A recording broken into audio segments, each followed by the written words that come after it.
So thank you very much, you guys, for having me as a guest speaker on Bruin Voices. My name is Joshua Stern, and I run the #1 residential real estate team in the state of Utah. I am also an agent partner in the Keller Williams Market Centers here in Salt Lake. And I also happen to be a leadership coach or a business coach for some of the top real estate teams in the country and in Canada. And I was asked to come here today to let you know a little bit about how I put this together by the time I was in my early 40s. And so the first thing I wanted to talk to you about is creating a personal mission. And we'll talk about how that fits into the science of success, and then we'll finish with the 6 paths to mastery. So I find a personal mission is most often something that we should build with the end in mind. It gives us a little bit of direction from point A to point Z. So I want to do a little exercise with you. I want you guys to imagine that the year is 2050 and you've been invited to an event in your honor. It's at the Grand Ballroom in the Grand America Hotel. And you enter the room and it is filled with people that you care deeply about. And these people care deeply about you. And they're there to celebrate you. You see, your mentors are going to be there. And one of them is actually going to be chosen to be the MC of the evening. And I want you to think for a moment about what these individuals are going to say, right? We're going to have 4 guest speakers, and they're all going to be talking about you, your contributions and your accomplishments. Your family member is going to be there. What is it that they're going to say? Your best friend will be there. Your business partner or your coworker will be there. And finally, a community or a charity leader will be there. These people are celebrating you, your accomplishments, and your contributions. What they're actually talking about, you guys, is your purpose. It is your life's mission, right? And your life's mission is kind of like a compass.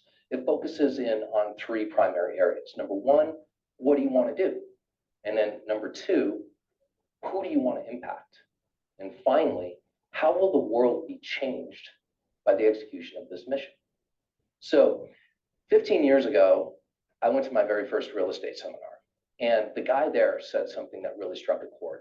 He said, if you're willing to do what others won't for 10 years, you'll be doing what others wish they could be doing for the next 30.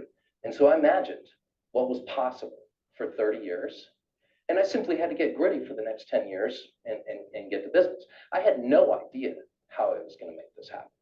No clue. And so I want you to understand that having an imperfect mission is better than not having a mission at all. See, the mission is like the rocket fuel to your life, to your purpose. It's your why. It's what gets you out of bed in the morning. But not having a mission is a lot like grabbing your keys, getting into your car, taking a drive, and literally having no clue where it is that you're going to go. That sounds fun, right? Some people like driving, I get it. So if we have a mission, it's going to start showing very clearly certain things that are important for us in life. Number 1, it's going to show clearly your vision. And the vision is how the world's going to look during and after your mission is complete, though I don't actually believe your mission is ever complete. Your vision or your mission will begin to show clearly your values. And these are your non-negotiables, the things that you value above all else. For me, to keep perspective, that was God, family, and then business. Your mission also begins to show clearly your beliefs. And these are your non-negotiables, the things that you believe to be absolutely true. And I believed that when you take care of other people's needs, that your own needs would be taken care of. And finally, your mission begins to show clearly your perspective. And this is how you view the world or your worldview. And for me, as my mission moved forward, I began to realize that my own success would be directly correlated to the amount of people that I helped become successful. So now that we have our compass pointed to true north, we have an idea of the direction that we're going. Now we're going to focus in on the science of success and then the 6 paths to mastery. So the first path to mastery is actually self-mastery. It's a process of acquiring what I call cash with a K, and that is knowledge, attitude, skills, and habits that make you a relative master of you. And get gritty, folks, because this stuff does not happen overnight. And nor do I believe that you're just born with this talent. But how long does it take to actually master something anyway? According to Malcolm Gladwell, who was the author of The Outliers, did a lot of research on this, and he discovered it takes about 10,000 hours to master something. Well, that's 5 full-time years of work. So after 5 full-time years of doing something, you could actually look like talent too. I mean, isn't talent just an example of somebody who's been practicing their craft for some extended period of time, right? So the second path to mastery is in the implementation of the 80-20 rule. The 80-20 rule is also known as Pareto's principle. And Vilfredo Pareto was an Italian economist who in 1906 had discovered that 80% of the wealth that was held in Italy was held by 20% of the population. The 80-20 rule, Pareto's principle, right? So at some point in time, we're going to have to realize that not everything matters equally, that we've got to focus in our 20% on what matters most. And once we do that, we can trust that the 80% will come. I know in real estate, 80% of the homes are sold by 20% of the agents. Well, in any professional occupation, 80% of the results, the productivity, and the profitability will come from 20% of the efforts. So again, focusing in on the 20% and getting those done first will guarantee that the 80% shows up in results. So what you should realize is that success is sequential. It's not simultaneous. It doesn't just happen to you. It's a lot like a geometric progression in life, set up like a row of dominoes. And if we can focus our 20% on that first domino and knock it over, then we can trust that the rest will fall, right? It sounds simple, but it's not easy. Easy is being distracted and focusing in on urgent things that are cleverly disguised as important, okay? So when we focus our 20% on what matters most, eventually we're going to hit a ceiling of achievement. So the third path to mastery is moving from E to P, or moving from our entrepreneurial style to our purposeful style. So what is our entrepreneurial style? It's our natural behaviors. It's the things that come naturally to us, right? It's our intuition, it's our ambition, it's our drive. It's just things that come naturally. And things that come naturally only get us so far before we hit a fundamental ceiling of achievement, right? You see this happen all the time in the work world, in the professional world. And these are people that come into work and they excel very quickly, and then they quit quickly. Well, I fell into that camp too. I had 43 jobs before I got into real estate. You see, hitting the fundamental ceiling of achievement ultimately leads to disappointment, resignation, and greener pastures. And that cycle plays on and on. To break through that ceiling of achievement, we have to do something different. Perhaps we hire a trainer, a coach, a consultant. Maybe we go back to school and get an education, further our education, but we have to do something different. See, being purposeful is about doing what comes unnaturally. It focuses in on models, systems, strategy, and accountability to help us break through that fundamental ceiling of achievement. So once you've made a choice to become purposeful, then we have to move to remove limiting beliefs. Once we become purposeful, we have to have a learning-based mindset. So the fourth path to mastery is having a learning-based mindset. And what is a learning-based mindset? A learning-based individual is an individual who's made effective learning the foundation of their action plan. Effective learning, the foundation of their action plan, right? Did you ever have that aha moment in school where you realized the more you learn, the less you actually knew? Or that moment where you're like, I know what I know, but there's more to know. See, I like to think that if you're investing in education, training, coaching, or consulting, that you're planning on actually doing something with this newfound knowledge. Because knowing for knowing's sake leads to nowhere. But knowing for doing's sake leads to, on the outside, productivity. And for those people that appear to have obtained enlightenment, are showing you what knowing for doing's sake looks like on the inside.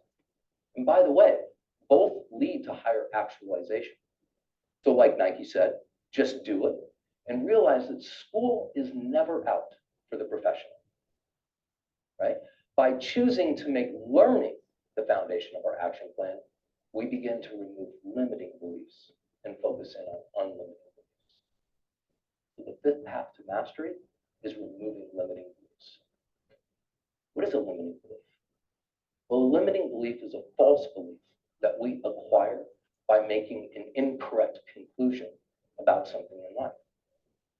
Have you ever slowed down and listened to your thoughts?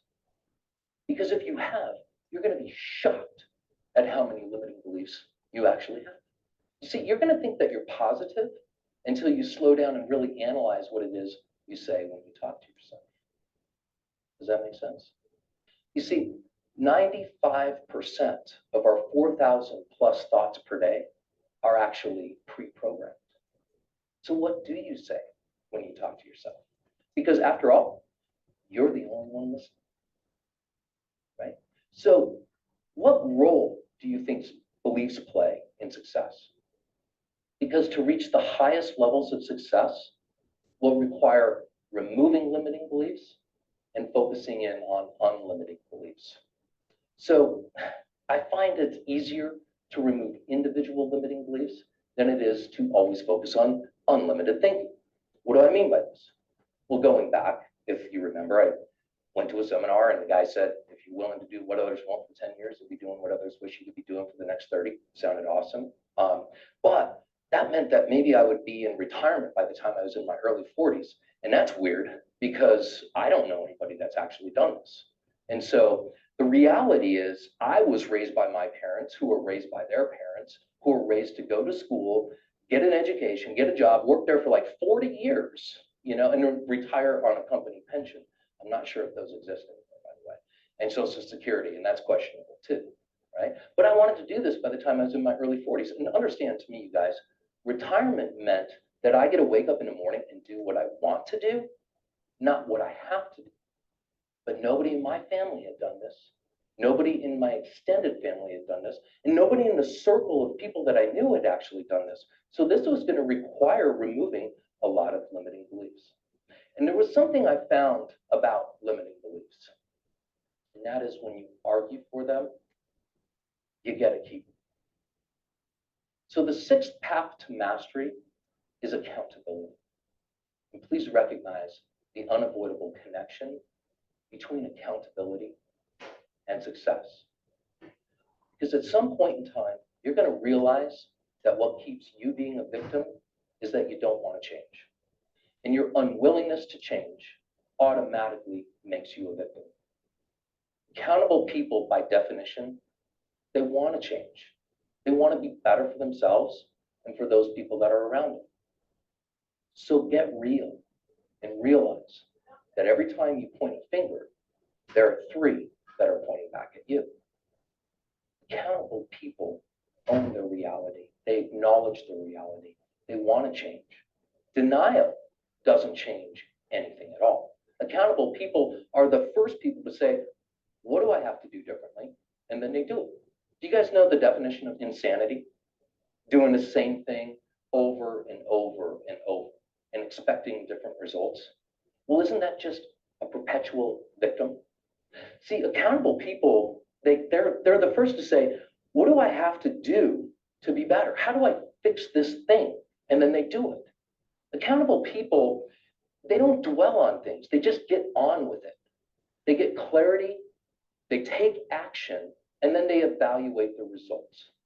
Don't you just love people who own their mistakes? They move themselves forward much quicker, right? Thomas Edison once said, in order to get to the next level in life will require a different perspective and a higher level of thinking than the perspective and level of thinking that got you where you are. So let's review the science of success and the six paths of mastery. The science of success, right? When I drop this pen, what force is at work? It's gravity, isn't it? Yeah. Can we see gravity? No, we can't, but do we know it's there? Right. Air. Can you see air? No, but you know it's there. Just like the science of success, these are the things that will move you forward. So number one, it is choosing to follow the path of self-mastery. Number two, it's focusing on the 20% that matters most. Number three, it's being purposeful with what matters. Number four, it's having a learning-based mindset. Number five, it's unlimited thinking. And number six, it's following the path of accountability. Thank you so much for having me as a guest speaker.